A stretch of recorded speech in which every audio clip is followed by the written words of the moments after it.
পাহাড় চূড়ায় লিখেছেন সুনীল গঙ্গোপাধ্যায়। অনেকদিন ধরেই আমার একটা পাহাড় কেনার শখ, কিন্তু পাহাড় কে বিক্রি করে তা জানি না। যদি তার দেখা পেতাম, দামের জন্য আটকাতো না। আমার নিজস্ব একটা নদী আছে, সেটা দিয়ে দিতাম পাহাড়টার বদলে। কে না জানে পাহাড়ের চেয়ে নদীর দামই বেশি। পাহাড় স্থানও, নদী বহমান। তবু আমি নদীর বদলে পাহাড়টাই কিনতাম, কারণ আমি ঠকতে চাই।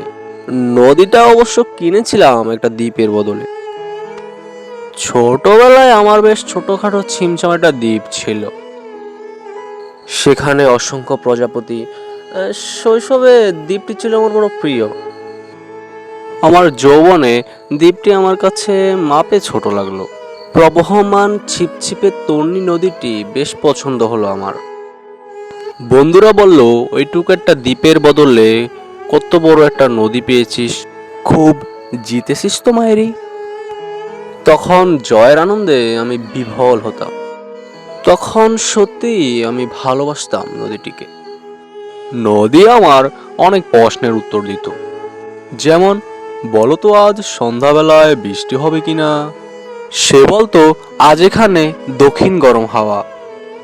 শুধু একটি ছোট্ট দ্বীপে বৃষ্টি, সে কি প্রবল বৃষ্টি, যেন একটি উৎসব।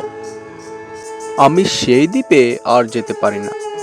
সে জানতো, সবাই জানে, শৈশবে আর ফেরা যায় না। এখন আমি একটা পাহাড় কিনতে চাই। সেই পাহাড়ের পায়ের কাছে থাকবে গহন অরণ্য। আমি সেই অরণ্য পার হয়ে যাব, তারপর শুধু রুক্ষ কঠিন পাহাড়। একেবারে চূড়ায় মাথার খুব কাছে আকাশ, নিচে বিপুলা পৃথিবী, চরাচরে তীব্র নির্জনতা। আমার কণ্ঠস্বর সেখানে কেউ শুনতে পাবে না।